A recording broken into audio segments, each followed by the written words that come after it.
이번 교육에서는 조금은 무겁지만 반드시 알아야 하는 청소년 자해 자살에 대해 이야기하고자 합니다. 우선 통계 수치를 통해 청소년 자해 자살 그 실태를 점검해 보겠습니다. 먼저 청소년 자해에 관한 통계를 알아보겠습니다. 2018년 교육부가 발표한 학생 정서 행동 특성 검사 중에서 자해 경험이 있느냐는 질문에 대해 전체 중학생의 7.9%, 전체 고등학생의 6.3%가 그렇다라고 대답을 하였습니다. 다른 통계 또 하나 보겠습니다. 2019년 충청남도 청소년진흥원에서 실시한 청소년의 자해 및 자살 실태 조사에 따르면 충청남도 중기 청소년, 즉 17세에서 19세 청소년 중에서 34.7%의 학생이 자해 경험이 있다라고 응답을 하였습니다. 자해 경험이 있는 학생이 적지 않음을 알 수 있습니다. 다음은 자살에 대한 통계입니다. 2020년 4월 통계청과 여성가족부가 발표한 청소년 통계에 따르면 2018년 기준으로 9세에서 24세 청소년 10만 명당 9.1명이 자살로 사망한 것을 알 수 있습니다. 이 통계의 대상을 10대 청소년으로 좁혀보면 10만 명당 4.8명이 자살로 사망한 것으로 나타나는데요.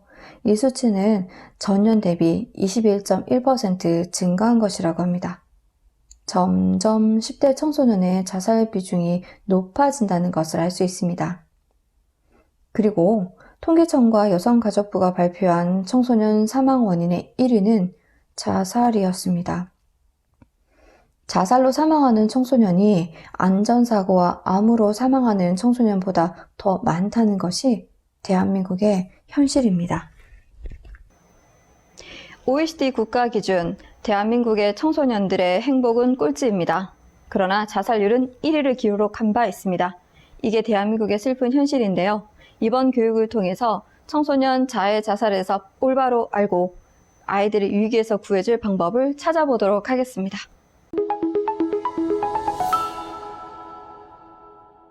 이번 강의에서는 자해가 무엇인지 알아보도록 하겠습니다. 자해란 죽음을 목적으로 하지 않으나 나의 신체에 스스로 상처를 입히는 것을 말합니다. 여기서는 죽음에 대한 고의성이 없어서 그것이 바로 자살하고 가장 큰 차이점인데요. 자해 행동은 굉장히 지속적으로 오랜 시간 동안 이루어지는 특징이 있습니다.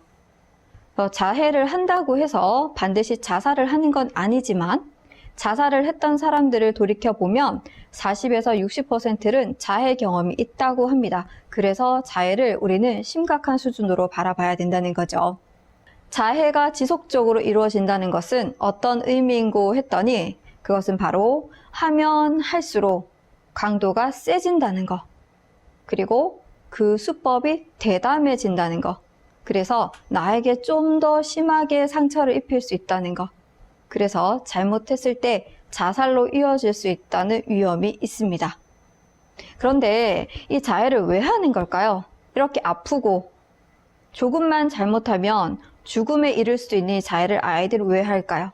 아이들은 결코 정말 내가 아프기 위해서 죽고 싶다는 생각으로 자해를 하는 건 아니고요. 내 스트레스를, 내 힘든 상황을 이 신체적 고통으로 이겨내려고 아이들이 살기 위해서 하는 하나의 수단이라는 것입니다.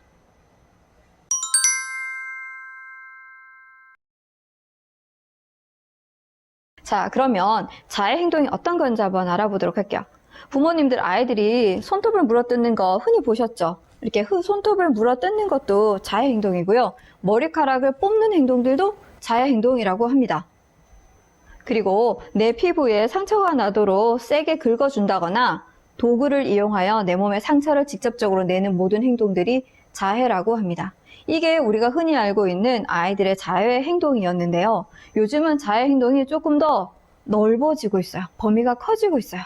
예전에는 혼자 자해를 하거나 아니면 가까운 누군가에게 도움을 요청하고 싶고 관심을 받고 싶은 누군가에게 내가 자해 행동을 하는 걸 보여주는 걸로 그쳤어요. 그러나 최근에는요, 아이들이 자기 자해하는 행동을 SNS에 올리고 있어요. 내가 어떻게 자해했어요 올리고, 다른 사람이 제안하는 걸 보고 그리고 거기다가 좋아요, 좋아요, 좋아요 이렇게 누르고 있다는 거야. 너무 무섭지 않으신가요? 그런데 아이들이 왜 이렇게 자해 행동을 공유하게 될까요? 요거는 청소년기의 독특한 사고하고도 연관이 되어 있습니다. 이 아이들은요, 힘이 있고 싶잖아요. 누구한테 세 보이고 싶고, 그리고 거기서 인정받고 싶고, 님 최고예요, 짱이에요, 이런 말 듣고 싶은 거예요. 그러다 보니 자기가 자해하는 행동들이 강도가 점점 세지게 되는 거예요. 그래서 이제 위험에 노출되기도 합니다.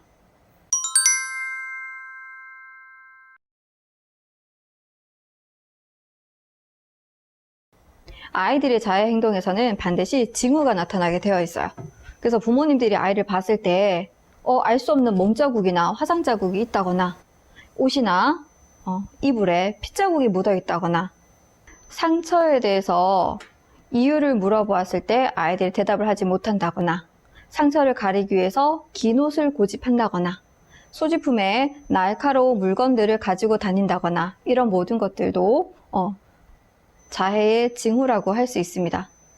또 아이들이 정서적으로도 굉장히 불편해 하는데요. 갑자기 우울해한다거나 충동적으로 안절부절 못한다고 하거나 그리고 자기 감정을 주체할 수 없어서 와락 쏟아낸다거나 이런 모든 것들도 자해의 징후라고 볼 수 있습니다.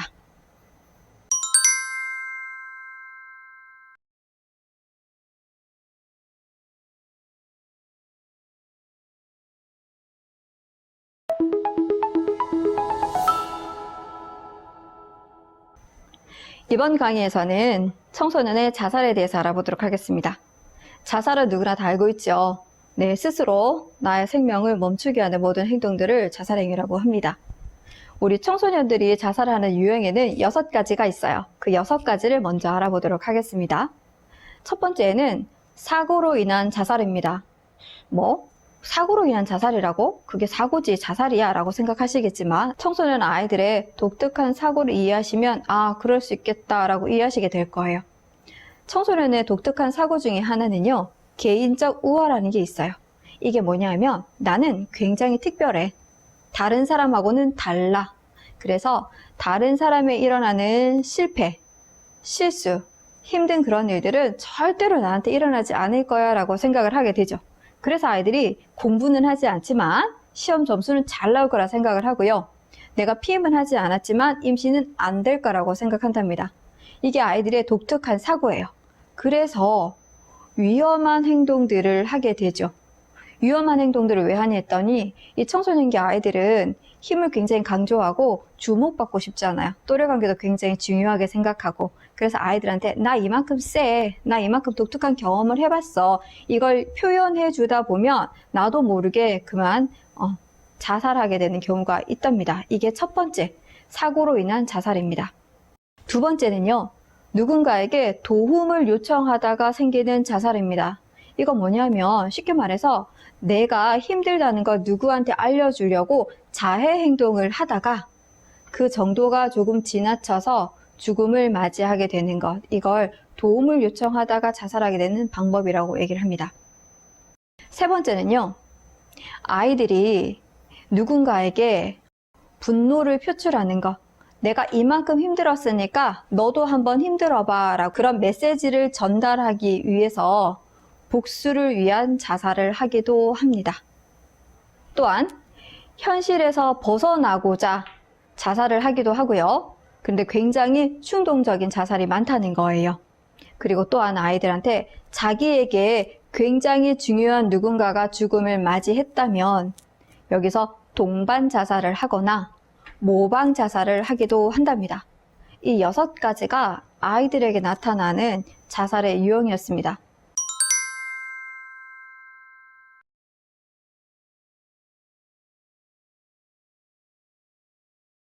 그렇다면 우리가 이 자살을 막아야 되지 않겠습니까? 그러면 아이들에게 나타나는 자살 징후에 대해서 먼저 알아보도록 할게요.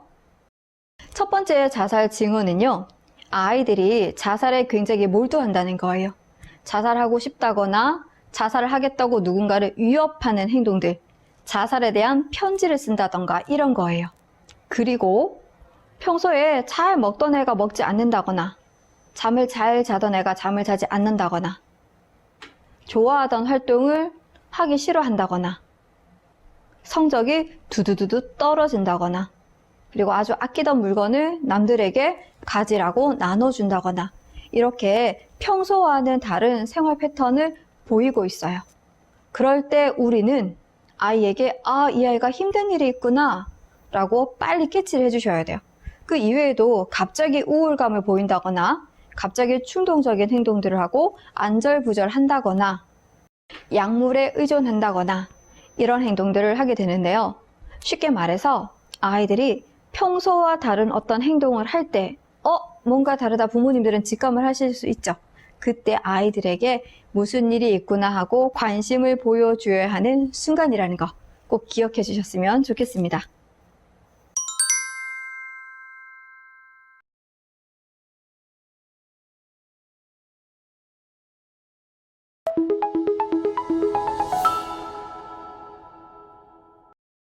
청소년 자해 자살의 원인을 알아보도록 할게요. 어떤 원인이 있을까요? 짐작이 되시죠? 또래 관계, 성적, 집안의 불화, 개인적인 어떤 경험들? 맞아요. 이 모든 것들이 아이들에게는 자해와 자살의 원인이 되고 있어요. 그 중에 가장 1위는요, 당연히 학업 스트레스입니다. 아이들이 성적이 떨어졌어요. 내가 어떤 학교를 진학할지 모르겠어요. 나는 부모님 기대만큼 할 수가 없어요. 이런 힘든 마음들이 이제 아이들이 자해나 자살을 불러일으키게 하는데, 자, 그래서 우리 아이들에게 조금은 학업에 대한 스트레스를 조금만 줄여주셔도 너무나 좋을 것 같습니다. 그런데 공부를 안 시킬 수는 없잖아요. 그죠, 부모님들? 그래서 우리가 첫 번째로 해야 되는 것들은요, 아이들에게 공부하는 거 힘들구나 인정만 해주셔도 돼요. 보통은 야, 너만 공부하니? 그냥 해. 몇 년만 후딱 고생하면 이제 끝이잖아. 몇 년에 따라서 인생이 달라진다. 우리가 이렇게 얘기를 했지만 사실 아이들이 힘든 건 누구나 잘 알고 계시죠. 부모님들도 다들 학교를 다녀보셨으니까. 그래서 첫 번째는요, 아이들에게 인정해 주시는 걸. 그래, 공부하는 거 힘들겠다. 전공을 어떻게 선택해야 될지 너무 어렵지. 이거 해야지 좋을지 저거 해야지 좋을지 많이 힘들고 헷갈릴 거야 라고 인정해 주시고 격려해 주시는 부모님이 됐으면 좋겠습니다. 두 번째는요, 네, 짐작하셨겠지만 부모님과의 관계, 가정 불화 같은 것입니다. 요즘 아이들하고 얼마나 많이 대화하고 계신가요? 아이들이 어떤 생각하고 있는지 다들 알고 계시나요? 맞아요. 아이들이 자기의 생각과 부모님의 생각을 공유할 수 있는 시간이 많이 부족한 게 사실이에요. 아이들도 바쁘고 부모님도 바쁘고, 그리고 이제 아이들이 청소년기 들어가면 사춘기를 빼놓을 수가 없죠. 사춘기가 되면서 부모님과의 대화가 많이 단절이 되다 보니 서로가 어떤 생각을 하고 있는지, 어떤 기대를 하고 있는지, 그리고 서로의 생활이 달라졌을 때 이걸 조율해 갈 수 있는 과정이 부족한 게 사실이에요. 그래서 부모님들과 아이들의 갈등, 그것도 아이들한테 굉장한 스트레스로 작용할 수 있답니다. 자, 세 번째는요, 이제는 개인적인 학업, 부모님 관계, 그 다음에 나오는 게 당연히 따라오는 게 있죠. 아이들한테 정말 중요한 거, 맞아요. 또래 관계입니다. 이 청소년기 아이들은요, 또래 문화가 굉장히 강한 시기예요. 그런데 이 또래 문화에서 내가 잘 견디지를 못해. 거기 푹 빠져서 재밌게 지내고 싶은데 나를 아이들이 좀 밀어내는 것 같아. 나는 조금 왕따를 당하는 것 같고 어울리지 못해요. 이런 스트레스들이 아이들을 자해, 자살로 내몰게 된다고 합니다. 그 이외에도 굉장히 친밀감을 느꼈던 누군가의 죽음이라던가 이런 상실감, 외로움, 그리움, 충동적인 행동들, 그리고 정신적인 문제, 모든 것들이 아이들에게는 큰 원인이 될 수 있고요.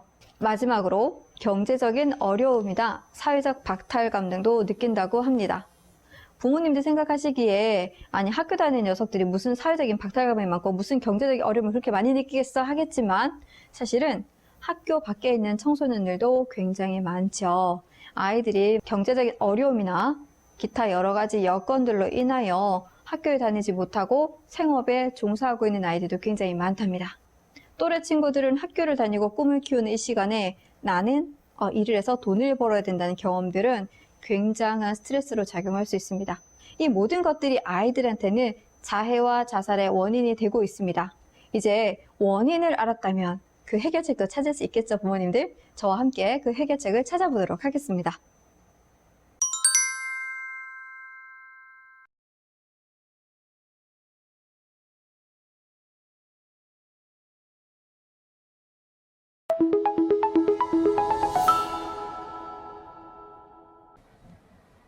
이번 강의에서는 아이들이 자해나 자살을 하는 걸 부모님이 봤을 때 어떻게 대처하는 게 가장 현명한 건지 알아보도록 하겠습니다. 사실 그런 일이 있으면 안 되겠지만 그런 일을 종종 겪게 되기도 합니다. 그러면 우린 이 상황에서 어떻게 해야 될 것이냐? 아이들을 위기에서 구해 주셔야겠죠. 슈퍼맨처럼 슉 나타나서요. 자, 우리 부모님들 첫 번째는요. 아이가 자해나 자살을 하는 걸 목격했을 때 얼마나 놀라시겠어요. 그쵸? 상상할 수 없는 그런 놀라운 순간을 경험하게 되실 텐데 그때도 우리는 첫 번째 침착함을 잃지 말아야 합니다. 왜냐하면 아이들도 지금 흥분된 상태거든요. 평정심을 잃은 상태이기 때문에 부모님이 함께 흥분을 했을 경우에는 상황을 더 악화되게 할 수 있습니다. 그래서 첫 번째는 침착함을 유지하시고 아이가 자해나 자살을 할 때 썼던 도구들을 다 정리하시고 안전한 공간에 부모님과 아이가 딱 있을 수 있게 상황을 좀 정리해 주셔야 합니다. 그리고 나서 이제 우리 아이하고 이야기를 시작할 거예요. 이야기를 시작하실 때 너 어쩜 이럴 수가 있니? 나 힘들게 하려고 이러는 거야? 네가 뭐가 부족해서? 이렇게 얘기하시기보다는 이 상황에서 제일 힘든 건 저 아이구나 생각해 주시고 아이의 힘든 마음을 공감해 주는 시간이 필요하답니다. 그래서 처음에 아이를 만나실 때는요. 얼마나 힘들었을까? 얼마나 힘들었으면 이런 행동들을 했을까? 내가 가슴이 너무 아프구나. 이렇게 공감해 주는 말을 할 거예요. 그렇다고 해서 아이들이 쉽게 죄송합니다 이렇게 끝낼 상황은 아닐 거예요. 그래도 흥분이 가라앉지 않고 많이 오랫동안 흥분된 상태를 유지할 텐데 여기서 부모님은 항상 아이가 안정이 될 때까지 감정을 읽어주시고 편안한 상태로 만들어 주셔야 돼요. 시간이 굉장히 많이 걸린답니다. 그런 다음에 아이가 좀 안정이 되면 이제 이야기를 시작할 거예요. 아이한테 어떤 걸로 이렇게 힘들어서 이런 행동을 하게 되었어? 라고 물어보시는 거죠. 그래서 아이들이 어떤 힘든 게 있었다. 그게 너무 스트레스가 되었다. 라고 얘기를 해주시면 이제 부모님이 원인을 찾을 수 있는 거죠. 이때 중요한 건 아이가 어떤 이야기를 하더라도 처음부터 끝까지 신중하고 진중하게 잘 들어주시는 부모님의 자세가 필요하답니다. 대충 듣고 야 그거 아니잖아 이렇게 지시를 하거나 훈계를 하다 보면 아이들 입을 닫아버리거든요. 그리고 방에 들어가면 다음번에 또 같은 상황이 반복될 수 있답니다. 그래서 첫 번째는 감정을 읽어주시고 두 번째는 아이가 자기 이야기를 할 수 있게 충분히 들어주실 거예요. 그런데 얘기 좀 하자 했을 때 얘기를 하면 좋겠지만 사실은 많은 아이들이 이렇게 얘기를 하지 않는답니다. 그럴 때는 부모님이 더 채근하지 마시고 다그치지 마시고 조금 한 발 물러나실 거예요. 그래, 너도 많이 힘들겠지. 그래서 지금은 얘기를 할 수 있는 상황이 아닌가 보다. 그럼 조금만 쉬었다가 다시 이야기하자라고 아이한테 정리를 할 수 있는, 마음의 정리를 할 수 있는 시간을 주시는 게 정말 중요합니다. 그렇다고 해서 부모님이 그 자리를 뜨시면 안 되죠. 왜냐하면 아이가 또 위험한 행동을 할 수 있으니까요. 그래서 아이가 진정이 되고 이야기를 하고 할 때까지는 부모님이 같이 계시면서 아이가 진정할 수 있고 생각을 정리할 수 있게 도움을 주셨으면 좋겠습니다. 그 얘기를 한참을 다 듣고 나면 이제는 아이와 함께 대안을 찾아야겠죠. 원인을 찾았으니까 그에 맞는 대안도 찾을 수 있는 거예요. 그런데 여기서 부모님들이 많이 하는 실수가 마음이 급하신 거예요. 놀란 마음에 급하니까 그리고 아이가 힘들어하는 게 너무 안타까워서 빨리빨리 대안을 찾아주시거든요. 그건 이렇게 해결하고 이건 저렇게 해결하고 이렇게 하다 보면 아이들은 그 대안이 내 마음에 흡족하지 않을 수도 있고요. 그냥 부모님이 하는 이야기가 한쪽 귀로 들어와서 한쪽 귀로 나갈 수도 있어요. 아이는 아직 준비가 덜 됐거든요. 그래서 반드시 대안을 찾을 때는 아이와 함께 찾아야 된다는 걸 꼭 기억해 주셨으면 좋겠습니다. 그리고 여기서 대안을 찾을 때도 부모님이 지시적으로 이야기를 한다거나 설득을 하려고 한다거나 그럴 경우에는 부모님과 이야기가 답답하구나, 나 얘기하고 싶지 않구나 이렇게 아이들이 말을 닫아버릴 수 있어요. 그래서 아이들이 얘기를 끝까지 들으시고 대안을 찾을 때는 항상 아이에게 지지하고 격려해주는 태도를 꼭 갖고 계셔야 한답니다. 여기까지는 가정 내에서 아이에게 문제가 생겼을 때 부모님이 할 수 있는 대처 방법들이었고요. 그런데 사실 아이가 자해를 한다거나 자살 시도를 했는데 부모님이 감당하기에는 사실 큰일이긴 맞습니다. 그래서 반드시 전문가와 함께 도움을 받아야 한답니다. 그래서 아이의 동의를 얻은 상태에서 전문가를 찾아가서 이걸 해결책을 찾아야 하는데요. 여기서 제일 중요한 건 아이의 동의를 구한다는 거예요. 아이들이 어린 친구가 아니거든요. 차라리 아이들이 초등학교 저학년 정도만 되더라도 가자라고 하면 따라올 수 있어요. 하지만 초등학교 고학년 청소년기 들어가면서부터는 아이들이 자기의 의사와 반하는 행동에 대해서는 굉장히 거부감을 느끼거든요.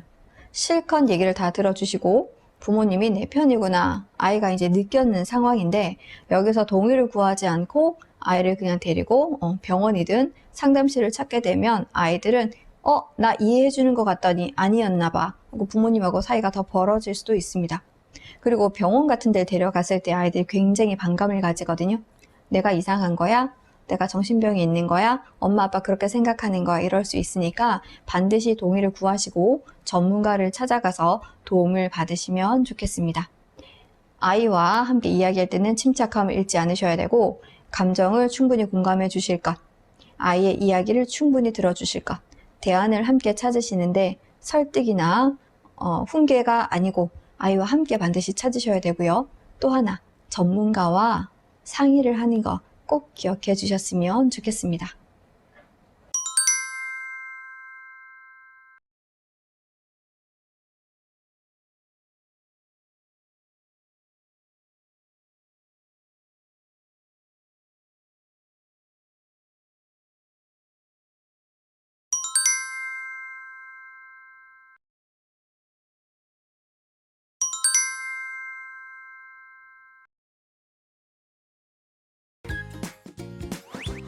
살다 보면 늘 재밌는 일만 생기진 않지. 공부는 따라가기 어렵고 친구들과의 관계는 꼬여만 가고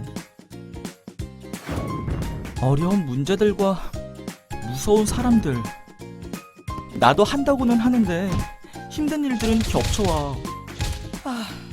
이런 내 이야기 들어줄 사람은 없을까? 고민이 있는데요. 마음에 똑똑하세요. 1388에 똑똑하세요. 1388에는 전문 상담사들이 청소년 여러분의 고민을 들어줄 준비가 되어 있어요. 웹, 문자, 전화 상담도 되고 카카오톡으로 할 수도 있어요. 그런데 제 고민은 사실 별거 아닌데. 사소한 고민도 괜찮아요. 더 큰 문제가 되기 전에 작은 걱정부터 하나씩 우리 함께 해결해 보자고요.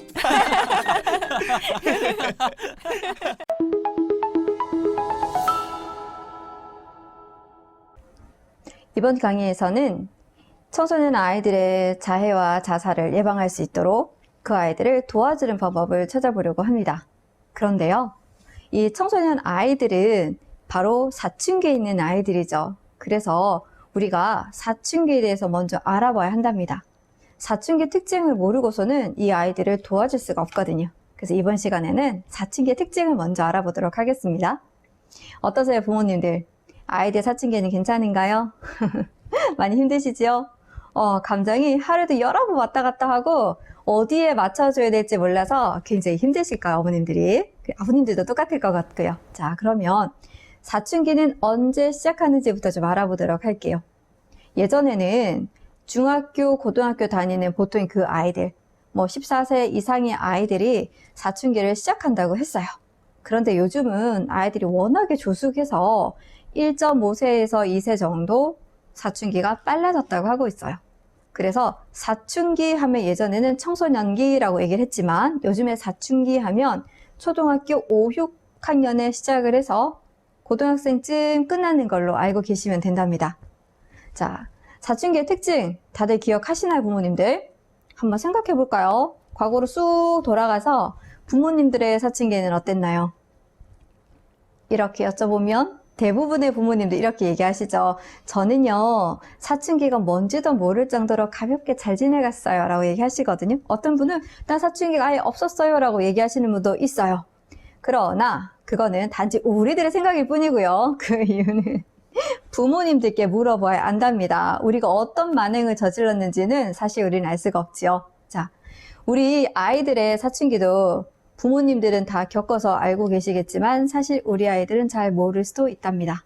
자, 지금부터 사춘기의 특징 알아보도록 할게요. 자, 첫 번째 특징은요, 성적 발달이에요. 아이들이 2차 성징을 시작하죠. 그래서 여성의 몸으로 되고 남성의 몸이 되는 과정을 2차 성징이라고 하는데요. 그래서 나는 사춘기가 안 지나갔어요, 나 사춘기가 없었어요 하는 건 거짓말이라는 거죠. 왜냐하면 우리가 사춘기를 지나지 않았다면 엄마 아빠가 될 수가 없었을 거예요. 자, 첫 번째가 성적인 발달입니다. 자, 두 번째는요, 아이들의 뇌가 발달하고 있어요. 뇌가 발달하면 참 좋겠다 생각하시죠?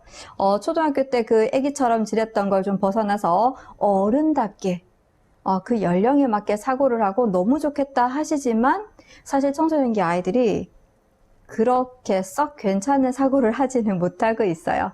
왜 그런고 했더니 청소년기 아이들 이 사춘기의 뇌는 지금 다시 만들어지고 있어요. 뱃속에서부터 만들어지고 만 3세에도 한번 만들어지고 그동안 쭉 발달을 해왔지만 사춘기 이 시기에도 다시 만들어지고 있어요. 리모델링이 된다라고 얘기 들어보셨을 거예요. 사춘기에는 여기 전두엽이 가장 많이 발달한다고 얘기를 해요. 전두엽은 모든 사고나 감정을 관장한다고 해서 뇌의 아주 중요한 부분이라고 얘기를 하는데, 그럼 선생님, 이 중요한 뇌가 발달하고 있는데 우리 아이의 사고는 왜 이 모양인가요? 네, 조금 전에 말씀드린 것처럼 다시 만들어지고 있기 때문입니다. 그러면 궁금증이 생기시죠? 언제쯤 다 만들어질까요? 네, 부모님들 조금 마음을 내려놓으셔야 돼요. 전두엽이 다 완성되는 시기는 25세 정도라고 합니다. 그래서 아직은 만들어지고 있는 시기니까 우리가 좀 더 이해해주고 바라봐주는 시각이 필요하죠. 그리고 또 발달하는 것이 뒤쪽에 있는 후두엽이에요. 후두엽은 시각 기능을 담당하고 있거든요. 그래서 청소년기 그 사춘기 아이들은요, 연예인을 그렇게 쫓아다니고 연예인과 똑같은 외모를 꾸미게 되고, 또 사소한 거 뭐 하나 묻어 있어도 이거 안 입는다고 옷을 바꿔 입는다거나, 나 메이커 사주세요, 나 브랜드 사주세요, 친구들 다 입고 있어요, 이렇게 또래들이 나를 어떻게 보는지, 내가 어떻게 보이는지가 정말 중요한 시기예요. 그리고 친구들, 여자친구들 보면 화장도 예쁘게 하고 다니고 염색도 하죠. 치마도 딱 잘라 입고, 남자친구들 바지를 쫙 줄여서 입고 다니잖아요. 이런 것들이 모두 후두가 발달하면서 시각 기능이 예민하기 때문이에요. 그래서 우리가 누가 너를 쳐다본다고 대강 좀 해, 그만 좀 해, 너무 심하지 않니 하지 마시고, 그래, 신경이 쓰이는구나, 예뻐 보이고 싶고 멋지게 보이고 싶구나, 이렇게 인정해 주시는 게 정말 중요하답니다. 그리고 세 번째예요. 세 번째는요, 아이들이 나는 어떤 사람일까, 나의 정체성을 만들어 간다고 해요. 예전에는 그냥 엄마 아빠가 시켜주는 대로 입고 주는 대로 먹고 시키는 대로 학원도 가고 말을 참 잘 들었는데, 이 녀석이 사춘기가 오더니 말도 안 듣고 반항을 해요. 너무나 달라진 그 모습에 너무 힘들어지시죠? 그런데 요거는 아주 중요한 사인이에요. 내 아이가 잘 크고 있구나 라고 생각하셔도 돼요. 만약에 이런 게 전혀 없어요. 아기 때나 사춘기 때나 똑같이 부모님이 하자는 대로 쭉 말 잘 듣는 아이로 커가는 거 과연 괜찮을까? 절대 그렇지 않답니다. 자기가 누구인지, 뭘 좋아하는지, 앞으로 어떻게 살 건지 계획조차 없는 경우가 되게 많이 있어요. 그래서 시켜줄 때는 잘 하지만 자기 혼자 독립적으로 뭔가 했을 때는 굉장히 힘들어할 수 있어요. 그래서 말 잘 듣는 착한 아이가 썩 좋지 않다는 거 꼭 기억해 주시고, 그런데 나라는 정체성을 찾아가는 건 너무나 좋은데 여기서 우리가 고민되는 게 하나 생기죠. 반항인 거죠. 아이들 왜 반항을 할까? 아이는 자기가 자기를 어른처럼 생각하는 걸. 일단 키도 많이 자랐고 몸도 여자 어른처럼, 남자 어른처럼 변했죠. 그리고 웬만큼 자기가 할 수 있는 것들도 많아지고, 그러면서 나는 다 컸어, 나는 이미 성인인 듯이 생각한다는 거예요. 성인처럼 행동하고 생각하게 되고, 그리고 나는 이걸 좋아해. 내 취향은 이거야. 부모님하고 나는 생각이 달라. 여기서부터 오는 차이를 잘못이라고 인지하는 거예요. 나는 그냥 부모님하고 다를 뿐인데 부모님이 틀렸어. 부모님이 나를 이해해주지 못해. 그래서 답답하고, 그래서 거기서부터 이제 반항이라는 걸 시작하게 된답니다. 그래서 힘들어지시죠. 이제 반항하게 되고, 또 네 번째 특징은 감정의 기복이 굉장히 많다는 거예요. 반항도 하고 감정의 기복도 있고, 이쯤 되면 부모님하고 굉장히 많이 다투게 된답니다. 근데 감정의 기복이 왜 생긴고 했더니 신체가 마구마구 달라지고 있죠. 쑥쑥 크고 있어요. 뇌도 쑥쑥쑥 발달하고 달라지고 있어요.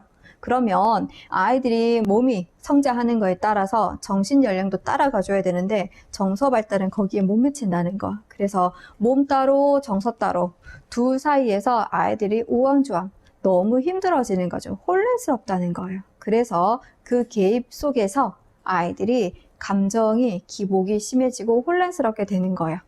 물론 사춘기 발달에서 나오는 그 호르몬의 영향도 있답니다. 자, 그래서 우리 아이들을 도와주려고 하면 사춘기에 대해서 먼저 이해하셔야 돼요. 아이들이 2차 성징으로 몸이 달라지고 있고, 뇌가 발달하면서 사고가 발달하고, 내가 어떤 존재인지 감을 잡아가면서 부모님과 다름을 인지하고 있어요. 그 사이에서 감정 기복도 느끼고 다름에 대해서 반항심도 생긴다는 거. 이게 가장 기본적인 사춘기 청소년 아이들의 특징입니다.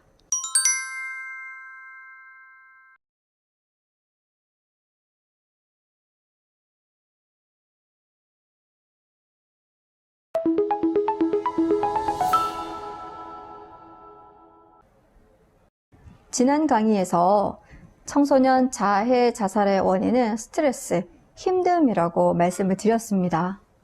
그 힘든 것에는 학업과 관련된 스트레스도 있고, 부모님과의 관계에서 오는 스트레스도 있고, 또 오래 관계에서 오는 스트레스, 혹은 개인의 상실이나 고립감, 외로움, 박탈감 등에서 오는 스트레스일 수도 있다고 말씀을 드렸죠.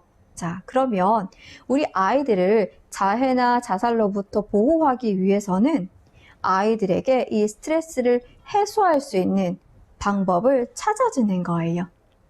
그러면 우리 청소년 아이들의 놀이 문화를 한번 살펴봐야겠습니다. 부모님들, 청소년 이 아이들 요즘 어떻게 노는 것 같으세요? 잘 노나? 얘가 뭘 좋아하지? 아리송할 때가 되게 많죠. 요즘 아이들은요, 어떤 방에 자주 가요. 게임하러 게임방에 가죠. 노래하러 노래방에 가죠. 만화책 보러 만화방에 가죠. 맞아요. 아이들이 특정한 어떤 활동을 즐기기 위해서 어떤 방에 많이 간답니다. 그리고 가끔은 아이들끼리 우르르 때로 몰려다니면서 동네를 배회하기도 하죠. 그래서 너무 늦게 귀가해서 문제가 되는 경우도 있고요. 또 다른 놀이로는 성인 문화의 모방이 있어요.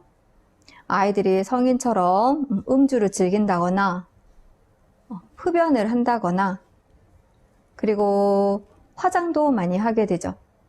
자기들만의 놀이 문화가 점점 사라지고 아이들이 성인을 모방하는 그런 놀이에 많이 놓여 있어요. 자, 그러면 우리 아이들의 놀이가 왜 이렇게 달라졌을까? 한번 생각해 보셔야 돼요. 그러려면 과거로 후루룩 거슬러 올라가서 과거의 놀이를 한번 살펴보셔야 돼요. 과거의 놀이를 하면 어떤 거 떠오르세요? 부모님들 어렸을 때 놀았던 거 생각하시면 주로 집 안에서 노셨나요? 집 밖에서 노셨나요? 그쵸, 맞아요. 우리는 대부분 집 바깥에서 놀았던 경험이 많아요. 아주 어릴 때는 뭐 구슬치기, 딱지치기, 고무줄 놀이부터 시작을 하고요. 청소년기쯤 되면 같이 모여서 어디 공원에 간다거나 뭐 호숫가에 놀러를 간다거나 뭐 이런 경험들도 다 있을 거예요. 과거의 놀이는 집 안보다는 집 밖에서 많이 이루어졌어요. 그게 첫 번째 특징이에요. 자, 그리고 두 번째 특징은요. 혼자 놀았을까? 다른 누군가와 함께 놀았을까? 이거예요. 요즘 아이들은요, 매체를 통해서 집에서 혼자 노는 경우 굉장히 많죠. 근데 우리 사실은 그렇지 않았어요. 바깥에 가면, 골목에 나가면 항상 친구 누군가가 있었던 기억이 있으실 거예요. 예전의 놀이는 혼자가 아니고 바깥에서 누군가와 함께 놀았던 경험들이 많으실 거예요. 그게 두 번째 특징이에요. 자, 세 번째 놀이의 특징은요. 놀잇감이 많았을까입니다. 사실 우리 어렸을 때는 놀잇감이 그렇게 많지 않았죠. 그냥 종이 오려서 붙여서 만든 뭐 딱지라던가 연이라던가 구슬이라던가 공기도 요즘은 플라스틱으로 다 팔지만 그때 사실은 돌멩이 가지고 했었거든요. 자, 이렇게 얘기하면 우리 나이가 너무 들통나나요? 자, 이렇게 자연물을 가지고 많이 놀았었는데 최근의 아이들은 그렇지 않아요.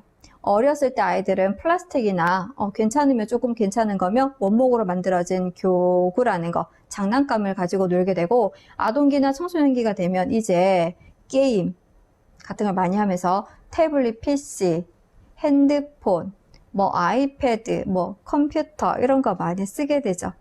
그래서 요즘의 놀이는 과거에 비해서 변질되었다고 얘기를 한답니다.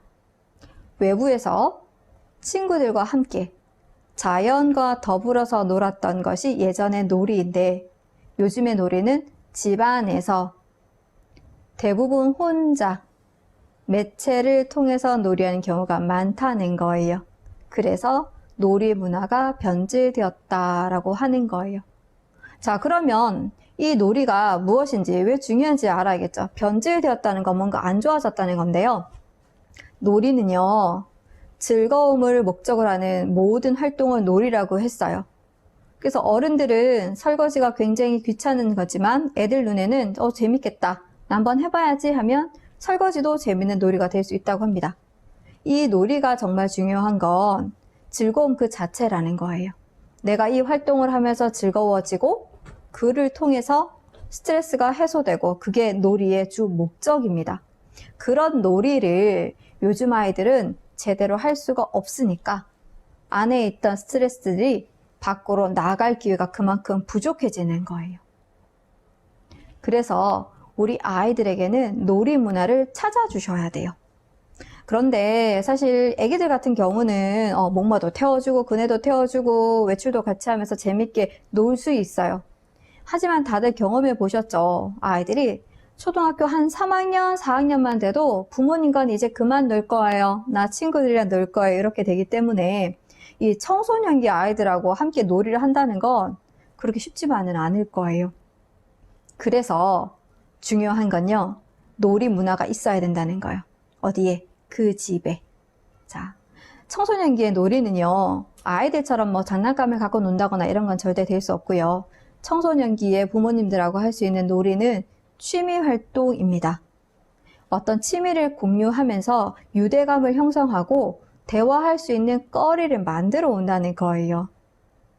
그런데 이런 취미 활동이 갑자기 생기지는 않아요. 얘들아, 취미 활동 같이 하는 게 너무 좋대. 자, 우리 오늘부터 시작하자. 이렇게 한다고 해서 애들이 다 따라오는 게 아니죠. 아주 어렸을 때부터 부모님과 소통했던 관계들을 맺어온 아이들, 놀이를 해봤던 아이들이 자연스럽게 놀이의 형태가 취미 형태로 바뀌면서 부모님과 공유할 수 있게 되는 거예요. 자, 그러면 과거에 우리가 놀이를 하지 못했다면 지금 할 수 없느냐? 그건 아니에요. 부모님들의 약간의 노력을 해주시면 아이들하고 함께 할 수 있는 취미 활동이 굉장히 많답니다. 아이들하고 취미 활동을 정하실 때는요, 제일 중요한 건 함께 정하시는 거예요. 취미 활동을 같이 하는 게 좋기는 한데 부모님이 일방적으로 만들어서 하자! 이렇게 얘기하시죠. 낚시 가자, 등산 가자 이렇게 하시면 애들이 싫은데요, 나 친구랑 놀 거예요, 이렇게 되기 일쑤입니다. 그래서 아이들과 함께 취미 활동을 같이 만들어 보시는 거예요. 근데 이 취미 활동은 굉장히 다양하겠죠. 영화를 같이 볼 수도 있고, 음악을 같이 들을 수도 있고, 산책을 같이 할 수도 있고, 카페에 가서 커피를 같이 마시고 얘기를 할 수도 있어요. 물론 운동을 같이 할 수도 있고, 가끔은 장보기, 쇼핑하기를 통해서 아이들하고 취미 활동을 같이 할 수도 있어요. 그리고 정말 중요한 건요, 횟수나 한번 했을 때 그 취미 활동을 몇 분 동안 지속하느냐 이런 게 아니랍니다. 아이랑 취미 활동을 시작하고 끝날 때까지 기분 좋게 함께 있는 거예요. 처음에는 기분 좋게 야 우리 오늘 영화 한 편 보러 갈까 이렇게 시작했는데 영화를 다 보는 것까지는 좋았어요. 영화 끝나고 나서 식당 가서 밥을 먹는데 이제 잔소리가 시작된다거나 이러면 함께 했던 시간들이 펑 하고 사라져 버리는 거예요. 자, 부모님들 그래서 청소년기 아이들의 스트레스를 해소하기 위해서는 놀이 문화가 필요해요.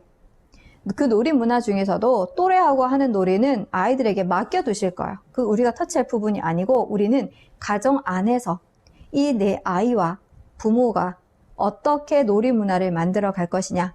놀이를 통해서 스트레스를 해소하고 서로의 유대감을 향상시키고 아이가 어떤 힘든 걸 부모님한테 자연스럽게 이야기하고 그걸 해결해보는 과정을 가진다는 거예요. 자, 그래서 부모님들 한 번에 길게 하기보다는 짧게 여러 번 해주셔야 돼요. 사춘기 아이들, 이 청소년기 아이들은 대부분 시간을 방 안에서 보내고 있어요. 그래서 보통은 먹을 때, 씻을 때 정도만 밖에 나와서 얼굴 비춰주는 게 다거든요. 그런 아이들에게 억지로 문을 열고 들어가가지고 취미활동 하자고 끄집어내봤자 아이들하고 사이만 나빠질 뿐이랍니다. 그러지 마시고 아이들하고 한 달에 한 번도 좋고 2달에 한 번도 좋고 6개월에 한 번도 좋은데 아이와 함께 취미활동을 정하시고 그 시간을 즐겁게 보내보시길 바랍니다.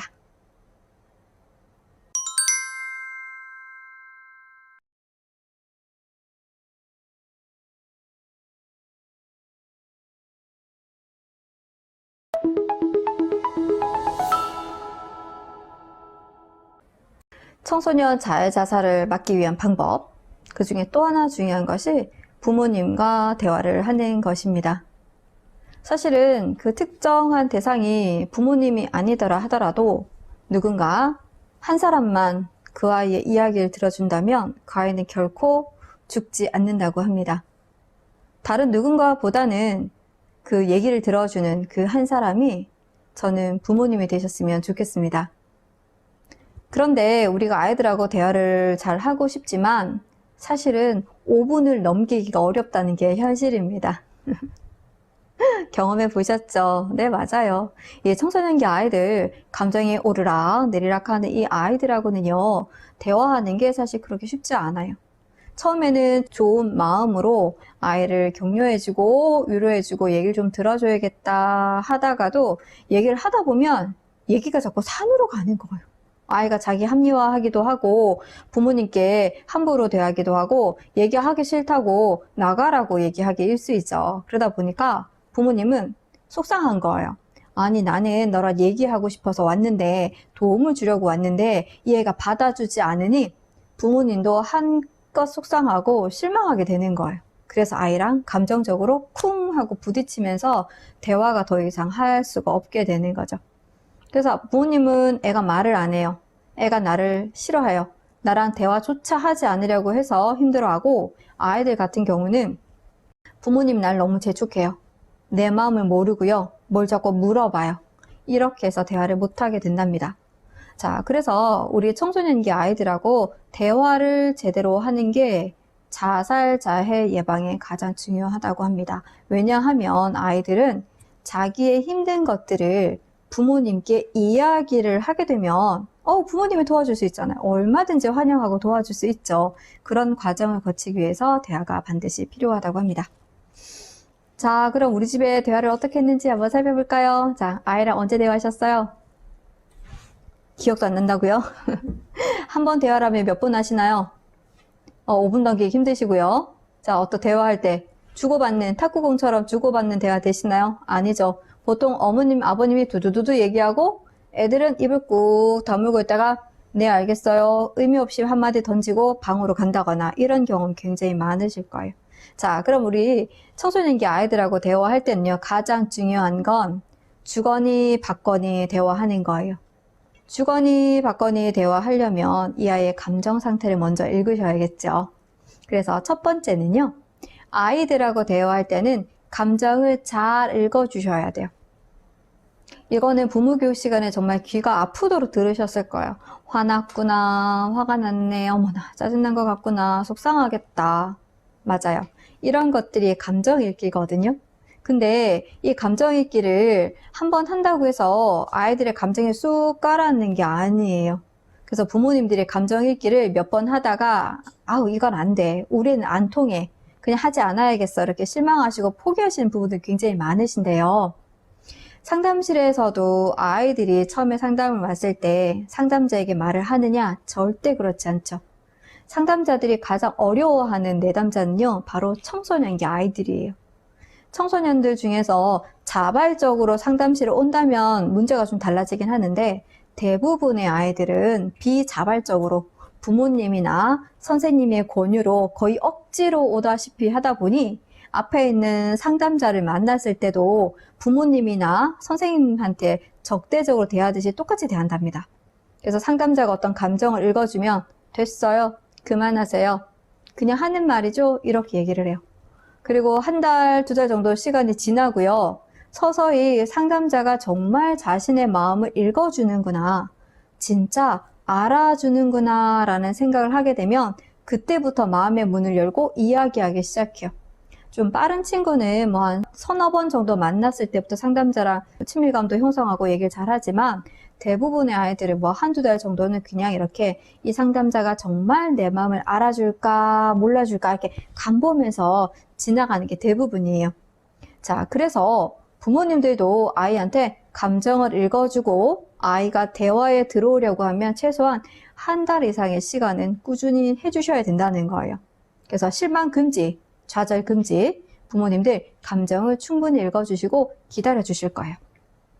그런데 우리가 감정을 딱 읽어주고 얘기를 하면 좋은데 애들이 가만히 있거나 문을 쾅 닫고 방에 들어가거나 진짜 힘들죠. 이럴 때는 문을 확 열고 들어가가지고 내가 얘기를 하는데 너 이렇게 못되게 들어가는 거야, 이런 말 하고 싶지만 그러지 않으실 거고요. 우리는 아이들한테 시간을 주실 거예요. 왜? 이 아이들은요, 감정의 기복이 굉장히 많은 사춘기라는 병을 겪고 있거든요. 그래서 우리는 시간을 주실 거예요.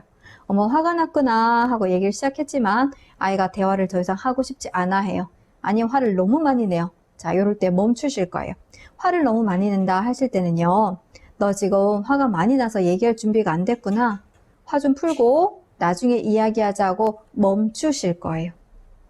그리고 아이가 좀 멈췄다가 화를 좀 풀고 나오면 그때 다시 대화해 주실 거예요. 자, 그게 제일 중요하고요. 그런데 부모님도 화가 잔뜩 나서 얘기를 못할 때도 있어요.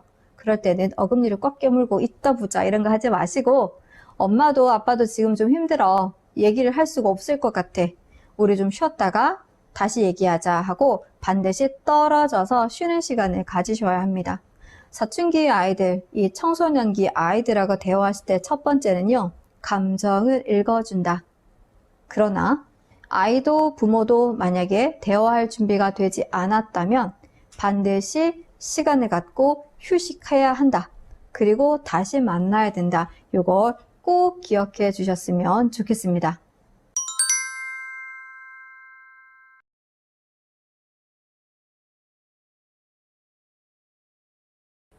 감정일기가 끝났다면 이제는 아이들의 이야기를 들어줄 차례입니다. 두 번째 단계는 경청과 공감하기가 굉장히 중요한데요. 우리도 스트레스를 받으면 어딘가에 이야기를 하게 되죠. 특히 뭐 친구들을 만나서 이야기를 하고 두두두두 내 사정을 이야기할 텐데, 이야기를 다 한 다음에 그 친구가 내 상황을 해결해 주진 않겠지만 뭔가 마음이 쑥 내려가면서 편안해지는 느낌을 받으실 거예요. 이게 우리 아이들한테도 굉장히 중요하답니다. 왜? 스트레스를 받았으니까. 그래서 부모님께 이야기를 하는 거니까 아이들도 자기의 이야기를 충분히 할 수 있는 시간을 주셔야 돼요. 이때 부모님의 내공이 필요하답니다. 아이들하고 얘기를 하다 보면요, 저게 무슨 궤변이야 이럴 때가 있거든요. 그래서 왜냐하면 아이들은 자기 중심적으로 얘기를 하기도 하고 화가 잔뜩 나 있는 상태에서 상대방의 입장을 좀 안 좋게 이야기할 수도 있는 거죠. 그래서 이걸 경험이 많은 우리 부모님들이 듣다 보면 저게 또 잘못했구나, 저런 일이 생기지 하고 번쩍이는 문제가 슉슉슉 지나가면서 도와줘야겠다, 고쳐주고 가르쳐줘야겠다는 생각이 문득 드시겠지만 이땐 잠깐 참도록 할게요. 왜냐하면 아이들이 지금 힘든 상태잖아요. 그래서 자기한테 무슨 일이 있었는지, 왜 고민을 하고 있는지, 어떻게 하고 싶은지, 얼마나 화가 나고 내가 힘든지, 속상한지를 충분히 이야기해주는 시간을 가져야 된다는 거예요. 그래야지 아이들의 스트레스가 풀리고 마음이 안정이 되면 이제 이성적으로 문제를 해결할 수 있는 방법을 찾을 수 있게 되는 거예요. 그래서 아이가 하는 이야기에는 끝까지 들어주시는 게 필요하답니다. 네, 끝까지 잘 들어주시되 이때는 어떤 충고나 설명도 하지 않고 그냥 들어주실 거야. 아, 그래서 이렇게 화가 났구나. 그런 일이 있었구나. 아이들한테 이렇게 얘기해 주시는 거예요. 그런데 우리가 집에 있다 보면 아이들이 다가와서 얘기를 해줄 때 다 들어주고 싶지만 사실 우리도 뭔가 하고 있을 때가 많은지라 얘기를 다 들어줄 수가 없죠. 그러면 그냥 강의 시간에 들은 것처럼 잘 들어주라고 그래서 대충 일을 하면서 들어준다거나 이러면 아이들이 뭐야, 얘기 안 듣는 거야? 다시 얘기 안 해야지 하고 방문을 쾅 닫고 들어갈 수도 있어요. 그래서 얘기를 못할 때는요, 반드시 이유를 설명해 주시고 잠깐만이라고 얘기를 해주셔야 돼요. 나도 너 얘기를 듣고 싶은데 지금 내가 하던 일을 좀 마무리해야 돼서 그래. 잠깐만 기다려 줄래? 요거 5분이면 끝나는데 5분 후에 우리 얘기하는 건 어떻겠니? 라고 아이들 이야기를 대충 듣거나 거절하기보다는 상황을 이야기하시고 잠깐만 기다려 달라고, 조금만 기다리면 이야기할 수 있다고 알려주시는 게 가장 좋습니다.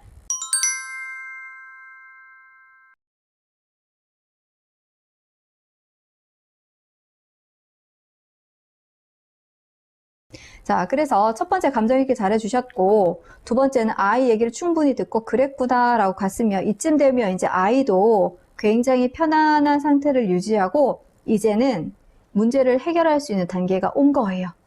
그렇다면 이제 부모님들이 이때다 싶으셔가지고 그건 말이지 이게 틀렸고 저게 틀렸잖아, 다음번 이렇게 해봐 라고 대안을 딱 주시면 아이들이 들을까요?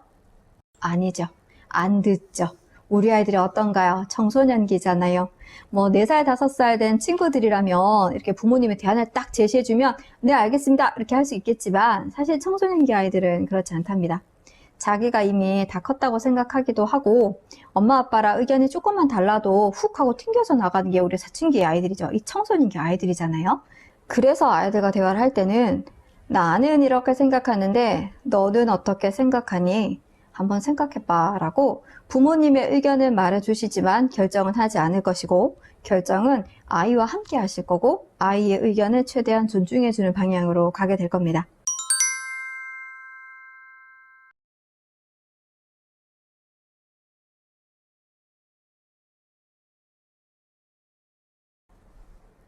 자, 부모님들, 아이들하고 대화할 때는 감정을 읽고 이야기를 듣고 공감해주고 대안을 함께 찾는 거 굉장히 중요하다는 거 이제 아시겠죠? 맞아요. 중요한 걸 하는 것도 중요하지만 하지 말아야 되는 것들을 안 하는 것도 더 중요하다고 할 수 있습니다. 자, 하지 말아야 되는 것들을 지금부터 알려드리도록 할게요. 아이들은 설명이 길어지면 듣지 않아요. 그리고 설명이 길어지면 어느 순간 설명이 아니고 설득처럼 느껴져서 귀를 꽉 닫아버리는 게 아이들이랍니다. 그래서 너무 긴 설명하지 말아주시고 설득도 하지 않았으면 좋겠습니다. 이미 아이들은 감정이 정리가 되고 안정이 되면 스스로 제대로 된 판단을 할 수 있는 능력이 있는 아이들입니다. 그래서 부모님의 의견을 제시해 주되 아이가 스스로 선택하고 결과를 가지고 오도록 도와주셨으면 좋겠습니다. 그리고 하지 말아야 되는 것 두 번째가 있어요. 신체적인 체벌입니다. 언어적인 모욕감을 주는 거, 이 두 가지인데요. 사실은 어렸을 때는 한두 대 때려가면서 아이를 키우기도 했어요. 사춘기 아이들은 이미 뭐 때린다고 해서 맞을 애들도 아니겠지만 그동안 때렸던 것들은 가슴속에 내재화되어 있다가 부모님한테 공격적으로 훅 튀어나올 수 있으므로 절대로 신체적인 체벌을 하면 안 되십니다. 언어적인 모욕도 절대로 안 되죠. 아이들이 굉장히 예민한 상태예요. 그런데 부모님께 모욕적인 언사를 들었다. 아이들이 참을 수가 없는 아이들이죠. 훅 하고 행동으로 튀어나오거나 밖에 나가서 화풀이를 누군가에게 할 수도 있어요. 그래서 신체적인 체벌이나 언어적인 모욕감을 주는 행동들은 절대로 하지 않으셔야 합니다. 자, 그러면 어떡할 건데? 애는 말을 안 듣고 때려도 말을 안 듣는데 어떡할 건데? 라고 물어보시겠죠. 네. 그래서 체벌, 처벌 이런 것보다는 아이들에게 책임을 질 수 있게 책임을 준다고 합니다. 책임을 주는 게 중요하다고 합니다. 그리고 이것이 더 효과적이라고 합니다. 예를 들어서 아이가 통신비가 월 2만 원이 더 나왔다. 그러면 부모님이 실컷 야단치시고 한 대 때려주시고 2만 원을 대신 내주는 경우가 대부분이거든요. 부모님은 왜 이렇게 화를 내면서도 갚아주실까? 아이가 걱정되니까 2만 원 갚아주기는 할 텐데 이걸 부모님이 책임지려고 하다 보니까 내가 화가 나는 거예요. 그래서 우린 그러지 않을 거예요. 2만 원 그래 더 나올 수 있지. 일단 인정해 주시고 누구나 사람은 실수할 수 있어. 그 대신에 그 행동에 대해서 책임만 지면 되는 거란다. 2만 원은 네 용돈으로 해결해보자 라고 넘어가시면 되는 거죠. 그래서 아이한테 욕을 하거나 때리는 행동 대신에 책임을 줄 수 있는 부모님이 되셨으면 좋겠습니다. 그리고요, 또 하나. 부모님들이 아이들하고 대화를 하실 때 이제는 꼭 기억하셔야 되는 거 마지막이에요. 칭찬과 격려를 많이 해 주실 것.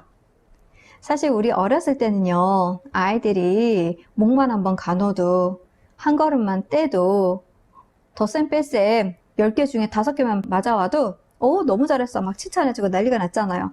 그런데 청소년쯤 되면 왜 이렇게 칭찬할 거리가 없어지는지요.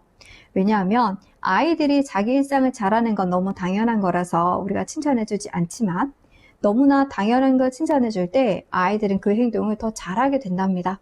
그래서 일상생활 속에서 칭찬을 잘 찾아오셔야 돼요.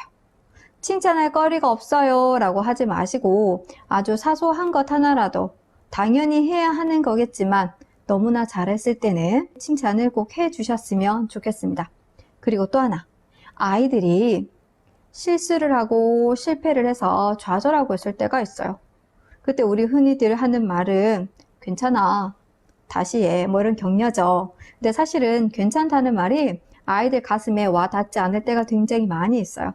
그래서 실망하고 이렇게 힘들어 할 때는 실망했구나, 힘들어했구나 이렇게 감정을 좀 추스려 줄 수 있게 도와주시고 그 다음에 힘내는 말 한번 다시 해보자. 다시 해보면 잘할 수 있을 거야. 네가 원했던 대로 잘 될 거야 라고 격려의 말을 꼭 해주셨으면 좋겠습니다. 그래서 아이들하고 대화하실 때는요, 감정 읽어주시고 얘기 들어주시고 대안을 함께 찾아주세요. 그리고 칭찬과 격려를 꼭 해주시면서 절대로 하지 말아야 될 것들 있죠. 체벌하는 거, 언어적인 모욕감 주는 거 안 되십니다. 그리고 대안을 직접적으로 제시하는 것도 안 되십니다. 너는 어떻게 생각하니? 아이랑 대안을 함께 찾아주시고요. 처벌 대신에 책임을 질 수 있게, 그래서 자신의 행동을 스스로 변화시킬 수 있는 아이, 그렇게 해주시면 좋겠습니다. 부모님들과 아이가 대화를 충분히 하고 소통하면서 아이들이 자신의 문제를 스스로 찾고 해결해가는 과정을 통해서 우리 자해나 자살같이 무서운 일들을 한번 예방해 보도록 하겠습니다. 청소년 상담 1388. 얘들아, 어떻게 하면 친구들과 친해질 수 있을까? 일상 속 고민, 이제 1388에 털어놓으세요. 너도 1388의 고민을 이야기해봐. 청소년 상담 1388.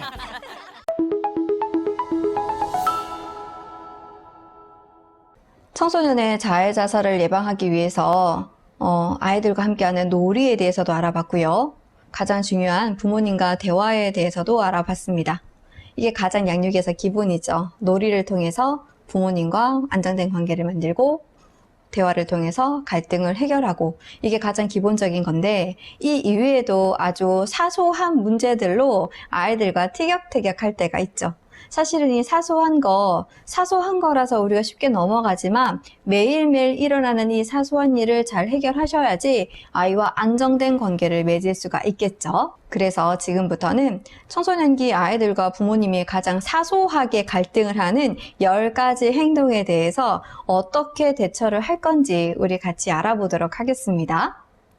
자, 첫 번째입니다. 첫 번째는요, 늘 혼자 방에만 있어요.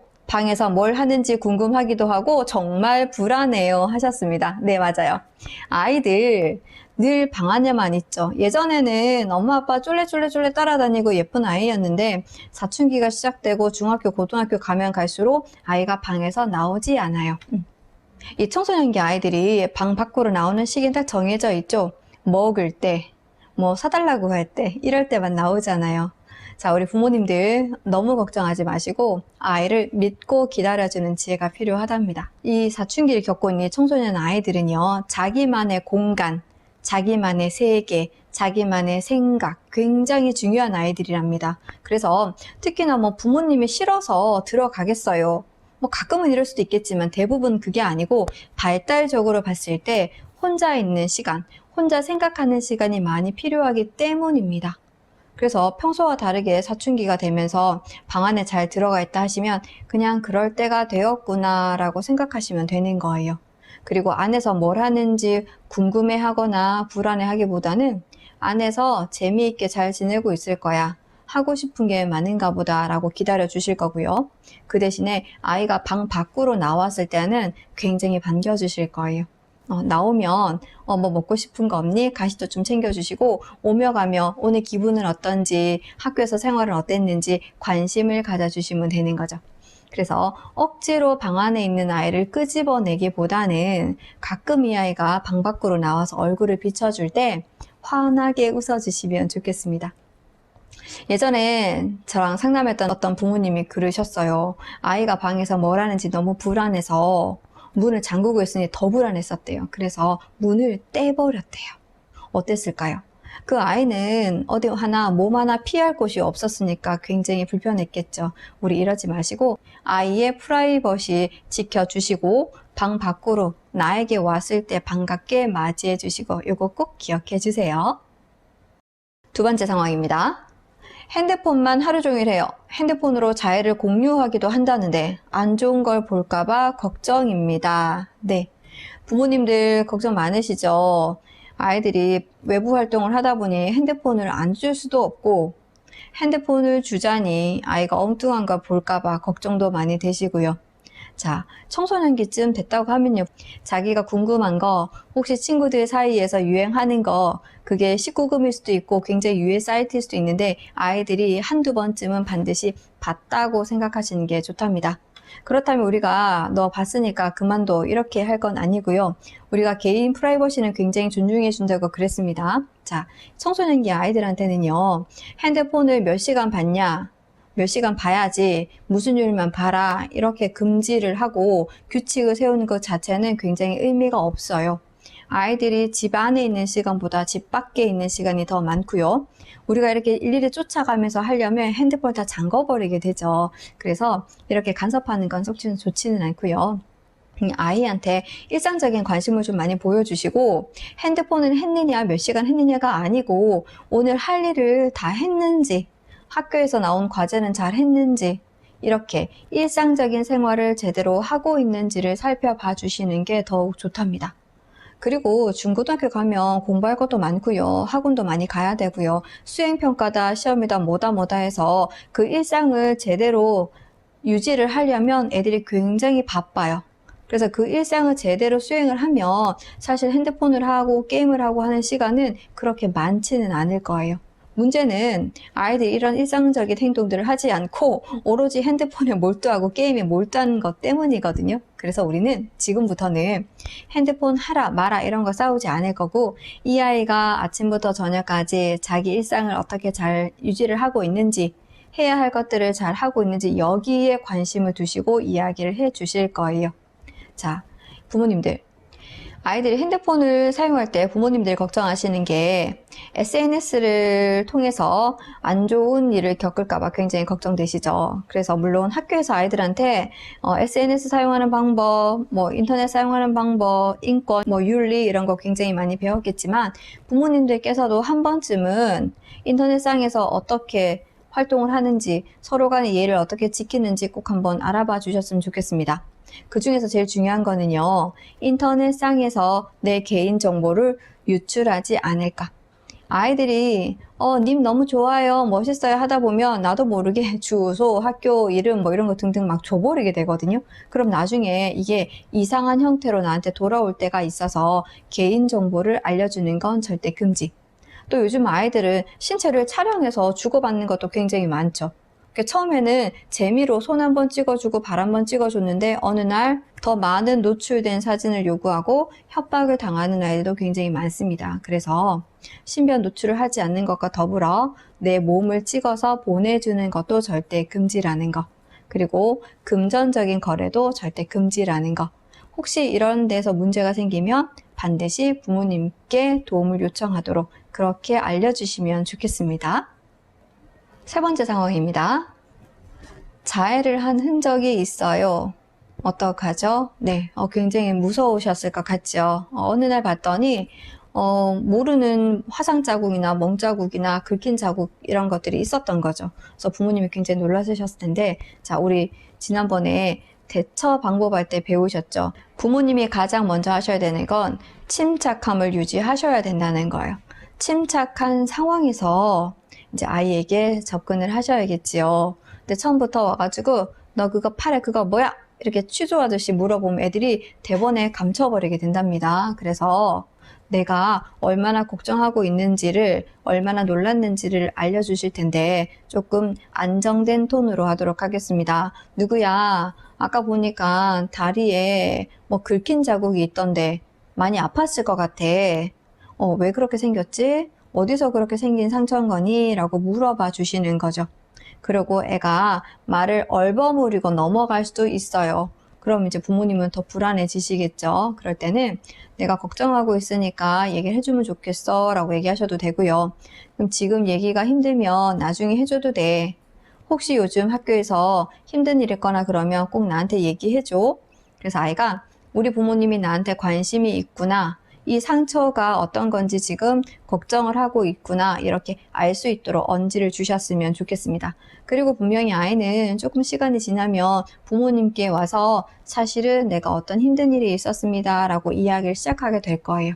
그러면 우리가 배우신 대로 감정도 읽어주시고 얘기도 들어주시고 대안을 함께 찾아서 도움을 꼭 주셨으면 좋겠습니다. 네 번째 상황입니다. 아이가 주고 싶다는 글을 적어놓은 메모를 받습니다. 어떻게 해야 될까요?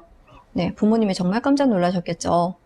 의도치 않게 그냥 아이 방을 청소하다가 뭔가 툭 떨어졌더니 봤더니 어머 세상에 주고 싶다는 글이 쫙 적혀 있어요. 얼마나 놀랐을까요? 자, 이렇게 되면 첫 번째, 우리 배우신 대로 침착함을 잃지 않으셔야 돼요.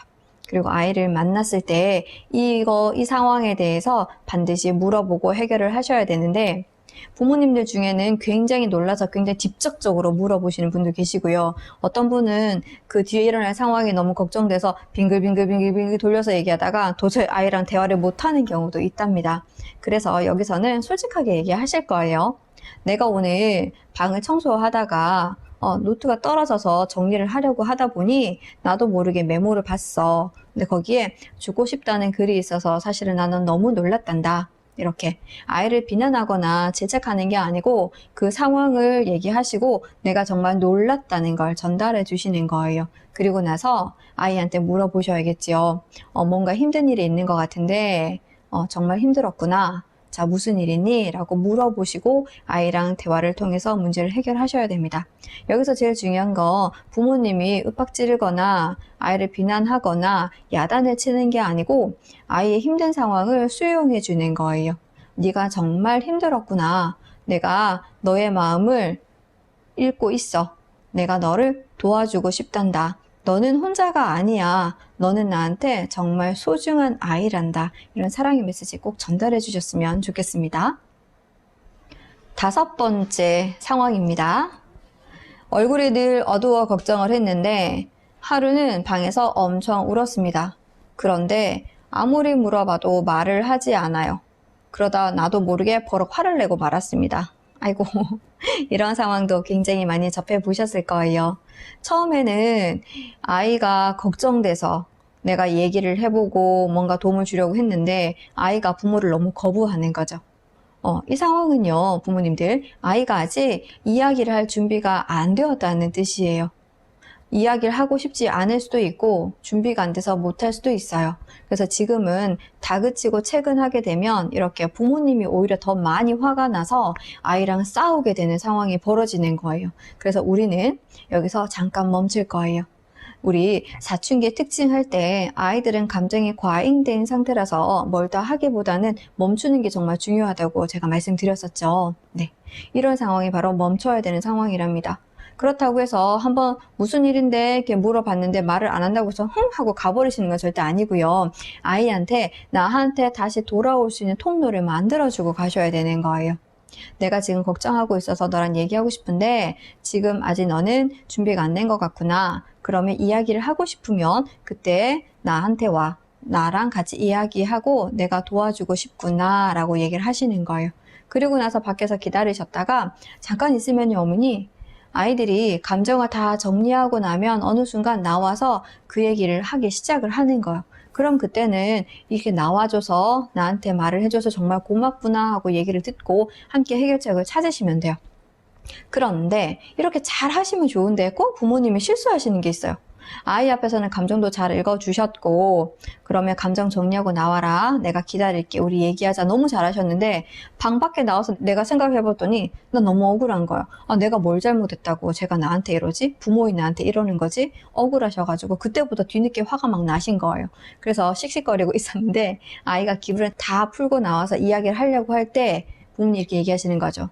너 아까는 화 잔뜩 내더니 나랑 얘기하기 싫다며 그냥 그 방에서 천년만지 살지 그러니 나도 모르게 이렇게 말을 해버리는 경우가 있는 거예요. 이러면 기껏 감정을 정리하고 도움을 요청하러 용기를 내서 왔는데 부모님이 다시 밀쳐버리니까 아이들은 다시 말없이 방으로 돌아갈 수밖에 없지요. 그래서 아이들이 기분을 정리를 하고 부모님께 왔을 때는 항상 기쁘고 반갑게 맞이해 주셨으면 좋겠습니다.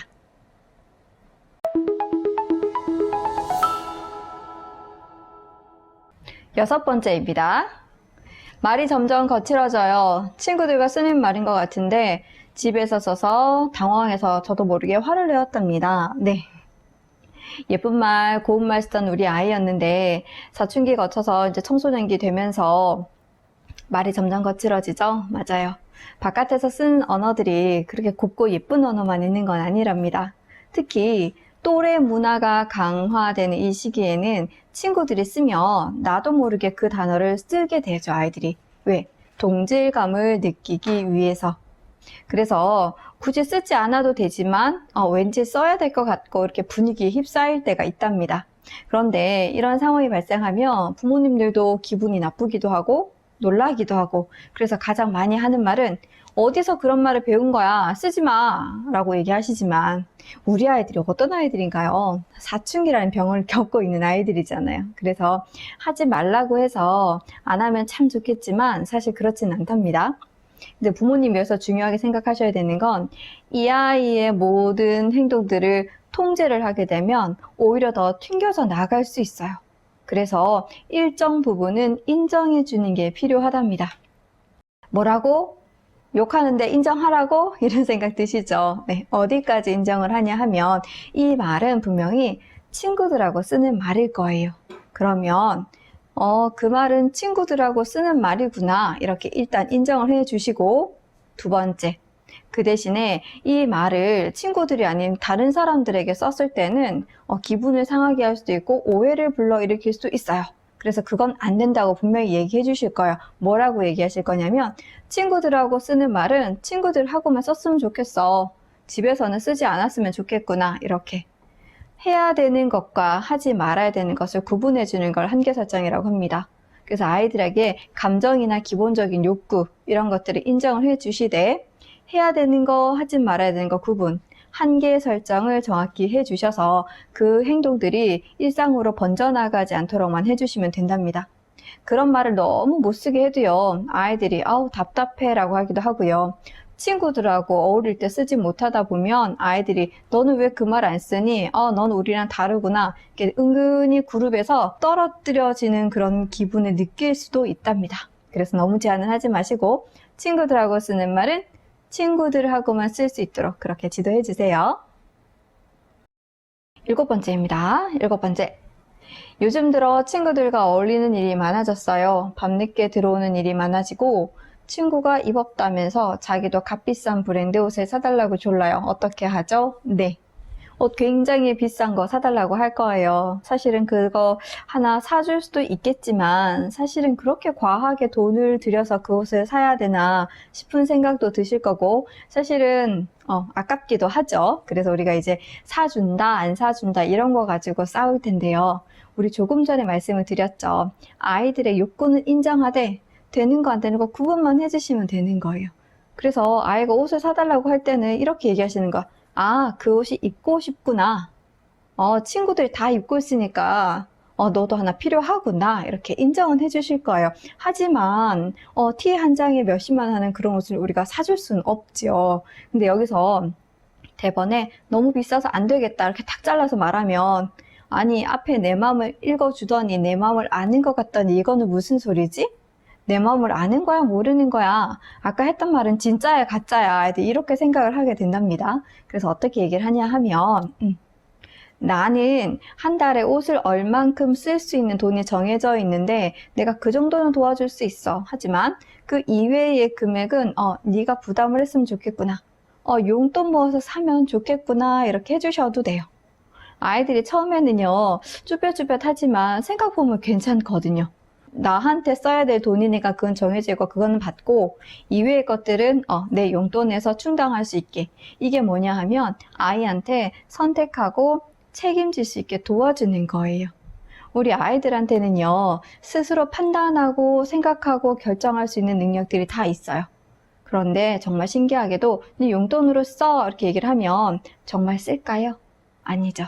아이들이 용돈이 아까운 줄 안답니다. 그러면서 이 돈을 옷에다가 투자했을 때, 아니 이 돈을 다른 먹거리에 투자했을 때, 아니 뭐 놀러 가는데 투자했을 때 어디에 투자했을 때 가장 효과가 좋을까? 이렇게 생각을 하고 그 돈을 절약하기도 한답니다. 그래서 너무 못하게 하지 마시고 욕구는 인정하시고 그 대신에 책임은 자기가 지는 거예요. 용돈 모아서 사거라 라고 기회를 주시면 그 다음은 아이들이 선택하게 된답니다. 용돈을 모아서 살 수도 있고 어쩌면 용돈을 모아서 그 옷을 사지 않을 수도 있답니다. 그 결과는 우리가 책임지는 건 아니고요. 아이들에게 책임질 수 있게 넘겨주세요. 실랑이 하지 마시고요. 값비싼 브랜드 옷을 산다는 건 이렇게 정리를 하고요. 자, 하나 또 고민이 있으셨죠? 밤늦게까지 돌아다녀서 걱정입니다. 네. 밤늦게까지 아이들이 밖을 배회하면 사실 바깥이 그렇게 안전한 곳이 아니라서 부모님들이 당연히 걱정을 하지만 아이들이 그걸 잘 모른답니다. 근데 부모님이 이 순간에 걱정을 하고 있다는 걸 전달해 주셔야 되는데 주로 하시는 말은 왜 이렇게 늦었어? 빨리 들어와야지. 이렇게 화내는 말씀을 하시거든요. 그럼 아이들은 나 싫어하나 보다. 왜 괜히 화내? 내가 무슨 짓을 했다고. 이렇게 안전하게 돌아왔는데. 이렇게 되기 때문에 우리는 화를 내기 이전에 화 앞에 살짝 스치고 간 그 진짜 감정을 말해 주셔야 돼요. 진짜 감정은요, 걱정된다일 거예요. 그래서 밤 늦게까지 연락도 안 되고 밖에 돌아다니면 난 정말 걱정된다. 좀 일찍 왔으면 좋겠어. 이렇게 얘기를 하면 아이들이 부모님이 나를 걱정하고 있구나 이러면서 거기서부터 이제 소통을 시작할 수가 있답니다. 덮어놓고 화부터 내지 마시고 진짜 마음을 전달해 주셔야 합니다. 아이들이 또래 관계를 굉장히 중요하게 생각하는 시기이므로 부모님이 걱정을 한다거나 내일 어떤 일이 생길 거라고는 생각하지 못하고 친구들하고도 즐겁게 시간을 보내거든요. 하지만 이 시간이 우리가 허용되는 범위가 있어요. 최소한 몇 시까지는 집에 들어온다고 하거나 굳이 꼭 그 시간까지 돌아오지 못한다면 반드시 연락을 취한다거나 이렇게 생활 속에 지도도 반드시 해주셔야 합니다. 8번째입니다. 8번째. 이성 친구가 있어요. 아이고, 성적 호기심으로 인해 문제가 생길까 고민입니다. 네. 사실은 친구들하고 늦게까지 배회하고 돌아다니는 것도 힘들지만 이 친구가 여자친구, 남자친구가 생겼으면 부모님이 조금 더 불안해 하시죠. 맞아요. 요즘 TV에서 들려오는 것들이 굉장히 무서운 사건들이 많아서 그러실 거예요. 내 아이에게 이성 친구가 생겼을 때 어떻게 대해야 하느냐? 가장 첫 번째는요, 동성 친구와 똑같이 대해준다입니다.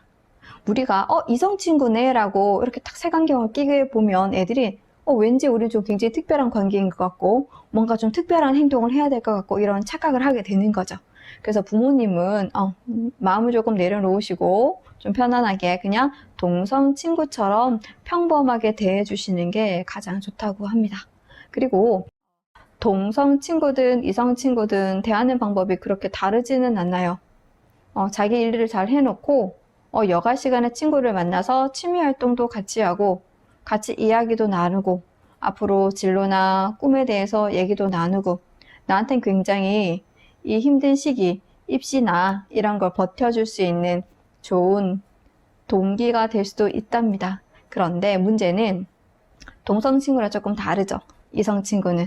자, 부모님들도 다 겪어봤을 것 같지만 이성 친구는 조금 더 각별하죠. 그리고 단둘이 있고 싶어 하기도 하고, 특히나 성적인 호르몬도 굉장히 많고 성적인 욕구도 굉장히 큰 이 사춘기 아이들이 이성 친구를 만났을 때는 당연히 걱정하게 되는 것 같습니다. 그래서 아이들에게 이성 친구를 만났을 때 어떻게 대하는지 기본적인 예절은 꼭 갖추어 주어야 한다고 합니다. 이게 바로 아이들한테 성교육의 한 일정이죠. 사춘기 아이들은 성교육은 굉장히 구체적으로 들어간답니다. 어렸을 때는 남녀의 신체적인 구조가 다르고 그래서 서로 몸을 봐서는 안 되고 예의를 지켜야 되고 이런 이야기가 들어갈 텐데, 청소년기 아이들의 성교육은 굉장히 구체적으로 들어갈 거예요. 이 아이들의 성교육은 남녀의 차이, 예절 플러스 서로 스킨십을 어떻게 할 건지에 대한 이야기도 같이 들어가야 된다 합니다. 왜냐하면 스킨십을 할 수 있는 아이들이니까. 그리고 부모님들 꼭 기억하셔야 되는 건 우리 아이들은 이미 임신을 할 수 있는 몸이 됐다는 거예요. 그러면 피임에 관련해서도 반드시 알려주셔야겠지요. 근데 부모님들이 여기까지 생각하는 건 굉장히 어려우실 것 같은데, 사춘기에 관련된 책을 보신다거나 해서 아이랑 함께 반드시 임신과 피임에 대해서도 정확하게 이야기를 해주셔야 되고, 그 설명을 해주는 건 니들이 성관계를 해라 이런 말은 절대 아니고요. 성관계를 했을 경우에 임신할 수 있는 몸이니 너희들의 몸은 너희가 책임을 져야 된단다. 너의 의사는 정확히 결정을 하고 친구를 만나야 된단다. 이렇게 기본적인 남자친구, 여자친구를 만났을 때 나는 그 친구를 어떻게 대할 건지, 스킨십이 하고 싶다면 어디까지 할 수 있는지 내가 기준을 가지고 있어야 되는 거예요. 그 기준이 없다면 분위기에 쓸려서 사고가 날 수 있답니다. 그래서 반드시 이 성교육까지 잘 맞춰주시고 이성 친구를 잘 대할 수 있도록 그렇게 지도해 주시면 좋겠습니다. 9번째입니다. 9번째. 학원을 다니는데 선생님이 이상하다, 진도가 안 맞다, 늘 투덜거려요. 성적이 걱정되어서 그만두라고 말할 수도 없고 어떻게 해야 될까요? 라고 고민을 주셨습니다. 네. 학업에 관련된 고민은 부모님들 늘 가지고 계시죠. 자, 여기서는 이 학원을 가는 걸 누가 더 간절하냐에 따라서 결과가 달라질 수 있어요. 만약에 아이보다 부모님이 학원이 더 간절하다 생각하시면 절대로 강하게 말씀을 못 하시거든요. 자, 그래서 우리는 마음을 조금 내려놓을 거예요. 학원을 간다, 안 간다, 이거는 누구의 문제일까요? 네, 아이의 문제입니다. 그러면 아이가 결정하고 그 결정에 대한 책임도 아이가 질 수 있게 해주셔야 돼요. 그런데 부모님들은 성적이 떨어질까봐 조마조마하셔가지고 절대로 학원을 그만두라는 말을 못 하시지요. 그래서 우리 아이들이 계속 투덜투덜 하는 거예요. 그래서 이때 제일 좋은 방법은 첫 번째, 감정을 읽어준다. 아, 요즘 학원이 그래서 마음에 안 드는구나. 나 공부하기가 힘들구나. 첫 번째 해주실 거고요. 두 번째, 한계 설정에서는요, 학교는 반드시 가야 하는 거란다. 그러나 학원은 네가 필요할 때 가는 거란다. 혹시 이게 나와 공부 스타일이 맞지 않다거나 나한테 도움이 되지 않는다면 언제든지 그만둘 수 있단다. 한번 생각해봐 라고 던져주시는 거예요. 그러니까 부모님들이 안 돼, 가야 돼 이렇게 하고 있으면 아이들이 이걸 이용해서 갈까 말까 한답니다. 그런데 아이한테 선택의 기회를 주고 책임을 주게 되면 그 선택에 대해서는 책임은 아이들이 질 수 있게 해주시면 된답니다. 그런데 모든 아이들이 여기서 그러면 학원 가겠습니다 하는 건 아니고 끊는다고 하는 아이들도 있을 거야. 그만 갈게요. 옳다구나 하고 그만 갈게요 하는 아이들도 있거든요. 그때는 물어보셔야 돼요. 분명히 지금 그 학원도 필요해서 가는 건데 그 학원을 끊었을 경우에 그 학원에 가는 만큼의 공부를 어떻게 할 건지 아이한테 계획을 세우라고 하시고 계획을 들어보신 다음에 아이랑 함께 결정하셔도 된답니다.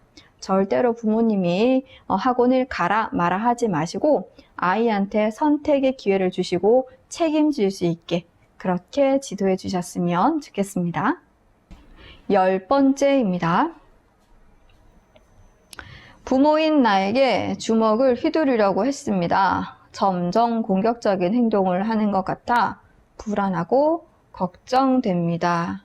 네, 가볍지 않은 상황이지요. 네. 어렸을 때는 이런 일이 잘 없겠지만 아이들이 청소년기가 되면 욱하는 마음에 하지 말아야 될 이런 행동들, 부모님께 공격적인 행동을 할 때도 있답니다.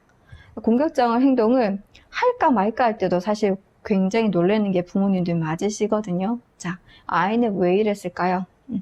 화가 엄청 많이 났는데 이 화를 주체할 수가 없어서 나도 모르게 주먹으로 앞으로 나오게 된 거죠. 그러면 아이들에게는요, 일단은 멈추고 진정할 수 있는 시간이 제일 중요하답니다. 절대로 같이 흥분해서 같이 주먹 다짐을 하거나 싸우거나 그러지는 않으실 거예요. 그래서 첫 번째 할 이야기는 너 지금 엄청 화가 났구나. 화가 나서 주체하기가 어렵겠다. 좀 쉬었다가 다시 얘기하자 하고 모든 걸 멈추셔야 돼요. 그리고 나서 좀 쉬었다가 다시 이야기를 하게 됩니다. 그럴 때 아이들한테 해야 되는 이야기들, 왜 그렇게 화가 났는지 얘기도 좀 들어주시고 앞으로 어떻게 했으면 좋겠는지도 얘기 들으시고, 그래서 대화를 통해서 문제를 해결할 텐데요. 여기서 제일 중요한 건 반드시 사과를 받으셔야 된다는 겁니다. 아이들이 부모님한테 주먹을 휘둘렀다. 이건 절대로 해서는 안 되는 행동들인 거죠. 그러면 그 행동에 대해서도 아이가 책임을 지는 거예요. 정식으로 사과를 하고 다시는 그런 행동을 하지 않도록 그렇게 지도를 해주시면 된답니다. 자, 근데 우리 여기서 조금 더 생각해 볼게요. 이 아이는 왜 부모님한테 주먹을 휘두를 수 있는 용기가 생겼을까? 혹시 어렸을 때 부모님께 체벌을 받은 경험이 있는 건 아닐까? 아이들이 절대로 맞아본 경험이 없는 친구들이 이렇게 함부로 부모님께 주먹을 휘둘릴 일은 그렇게 많진 않거든요. 그래서 혹시라도 내가 어렸을 때 이 아이를 체벌한 적이 있었는지 반드시 살펴보셔야 되고, 혹시 체벌한 적이 있다면 그때 체벌을 당했을 때 아이들의 공포심이라던가 분노감, 화남, 수치심 이런 것들이 속에 내재화되어 있다가 사춘기에 펑 하고 이렇게 쏟아질 때가 있어요. 그런 기억이 있다면 반드시 지금이라도 사과를 해 주셔야 돼요. 내가 어렸을 때 너를 때려서 정말 미안하단다. 그때 넌 정말 아프고 무서웠을 것 같고 자존심도 상했구나. 내가 때리면 안 되는 거였는데 정말 미안하구나 라고 사과를 해 주셔야 돼요. 사과는 이렇게 간단하게 해주시면 되는데 또 뒤에 꼭 부연 설명하시는 분들 계시거든요. 근데 사실 네가 좀 잘못도 했어 이렇게 그런 건 하지 마시고 사과는 깔끔하게 해주셔야 합니다. 청소년 자해자살 예방으로 이번에 세 번째는요, 청소년들이 주로 겪는 10가지 상황을 가지고 부모님들과 어떻게 얘기하고 대처를 하는지 알아보았습니다. 물론 자해와 자살을 시도했을 때 대처 방법도 중요하지만 그보다 더 중요한 건 예방입니다. 예방을 하기 위해서는 일단 부모님과 좋은 관계를 만들기 위해서 취미활동, 놀이를 같이 할 거고요. 문제가 생기면 대화를 통해서 도움을 요청하고 도움을 줄 수 있는 사이. 그리고 이 놀이와 대화를 통해서 이렇게 안정된 관계를 맺기 위해서는 평소에 사소한 문제들을 잘 해결하셔야 된답니다. 사소하지만 매일매일 겪게 되면 그것들로 인해서 갈등이 쌓이게 되면 점점 사이가 멀어질 수밖에 없죠. 그래서 10가지 상황을 드리고 부모님들과 함께 이야기 나눠봤는데요.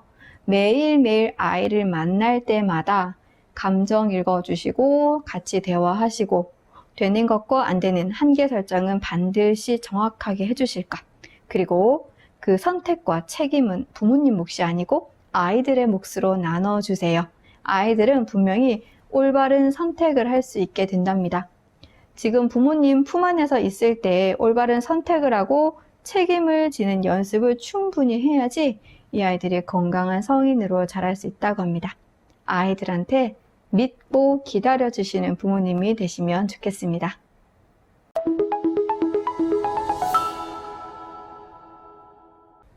청소년 자해자살 예방 교육을 통해서 아이들에 대해서 알아보았습니다. 다 하나하나 잘 기억이 나실까요, 부모님들? 그래서 지금까지 강의했던 것들 중에서 부모님들이 꼭 알아야 될 핵심 내용을 쏙쏙쏙 뽑아서 부모고사를 준비해 보았습니다. 시험이라는 거 굉장히 오랜만에 쳐보시죠. 자, 지금부터 저와 함께 OX 문제를 통해서 부모님들이 알고 계신 거 한번 정리해보는 시간을 가지도록 하겠습니다.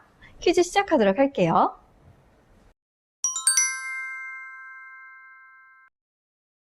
1번, 자해는 죽음을 목적으로 한다. 네, 우리 2강에서 이야기했던 내용이죠. 자, 정답은 하나, 둘, 셋. 네, X입니다. 자해는요, 생존을 위한 반응입니다. 그래서 질책하고 야단치기보다는 따스한 관심을 보여주시고 손잡아 주셨으면 좋겠습니다. 2번, 대한민국 청소년의 사망 원인 1위는 자살이다. 네, 정답은요, 하나, 둘, 셋. 네, 슬프지만 O입니다. 대한민국 청소년 사망 원인이 암이나 안전사고보다 자살에 더 높게 나타났습니다. 우리의 관심과 사랑으로 아이들을 함께 지키도록 하겠습니다. 3번, 대화의 시작은 감정 읽기다. 요거는 이번 강의뿐만 아니고 모든 부모 교육에서 굉장히 많이 들었던 내용이죠. 자, 정답은 하나, 둘, 셋. 그렇죠. O입니다. 감정 읽기는요, 대화하는 거, 소통하는 거, 내가 너한테 관심 있다는 그 관심의 표현의 시작입니다. 감정 읽기를 하실 때는요, 화났어? 이런 질문 형태가 아니고요, 화났구나 라고 말해서 내가 너의 마음을 느끼고 있단다, 알고 있단다, 이렇게 관심을 꼭 전달해 주셨으면 좋겠습니다. 4번, 청소년기 자녀와 부모가 함께하는 취미활동은 서로의 유대감을 향상시킨다. 네, 우리 이거 청소년의 놀이할 때 같이 이야기했던 내용입니다. 자, 정답은요, 하나, 둘, 셋. 그렇죠, O입니다. 다들 알고 계시죠? 네, 어렸을 때 놀이는요, 장난감으로 놀고 신체 놀이하고 이렇게 했을 건데, 사춘기, 이 청소년기가 되면 함께하는 취미활동이 아이들과 함께 할 수 있는 놀이라고 했습니다. 즐겁고 관심 있는 취미활동을 하면서 서로의 공통의 관심사를 가지고 그에 대해 이야기하며 부모와 자녀가 친해질 수 있는 거죠. 우리 아이들과 즐겁고 행복한 취미활동 함께 해보셨으면 좋겠습니다. 5번, 대화를 통해 충분히 자해와 자살에 대해 대처할 수 있다. 자, 하나, 둘, 셋. 네, 정답은 X입니다. 대화가 도움이 되는 건 사실이지만 충분하다고 할 수는 없습니다. 그래서 우리 전문가의 도움을 받았으면 좋겠습니다. 6번, 체벌보다는 책임주기가 효과적이다. 네, 요거도 우리가 잠깐 이야기했습니다. 자, 하나, 둘, 셋. 오, 그렇죠. 정답 다 맞추셨죠? 아이들에게는요, 야단치고 소리 지르고 때리는 이런 행동보다는 스스로 그 행동에 대해서 책임을 지도록 할 때, 내가 책임을 지면서 불편을 느꼈을 때, 그때 행동이 수정된답니다. 우리 아이들에게 선택하고 책임질 수 있는 기회를 주셨으면 좋겠습니다. 또 하나 더 체벌에 대해서 이야기하도록 하겠습니다. 체벌을 할 때 감정이 섞이지 않을 수가 없지요. 감정이 섞였다 하면 그건 이미 훈육이 아니라 학대에 속한다는 거 꼭 기억해 주셨으면 좋겠습니다. 부모고사가 모두 끝났습니다. 다들 잘 맞추셨나요? 생각보다 기억이 조금 안 나서 애매한 것들도 좀 있으실 거예요. 지금까지 고사를 통해서 봤던 그 문제들만 잘 해결하셔도 우리 아이들을 대할 때는 그렇게 어렵지 않을 것 같습니다. 청소년기가 되면서 아이들이 크고 작은 문제들을 일으킬 텐데요. 우리 어렸을 때 한 발만 걸어도 한 번만 웃어줘도 우리가 너무 예쁘다고 칭찬해줬던 그때 기억하시면서 우리 청소년기, 사춘기도 잘 보낼 수 있게 도와주시길 바랍니다. 아이들은요, 다른 거 필요 없대요. 부모님이 항상 자기를 응원해주고 지지해주는 거, 그것만 있으면 충분하답니다. 아이들 존중하고 지지해주고 격려해주시는 그런 부모님이 되시길 희망합니다. 지금까지 자해자살 예방 게이트키퍼 교육을 함께한 양경화였습니다. 감사합니다.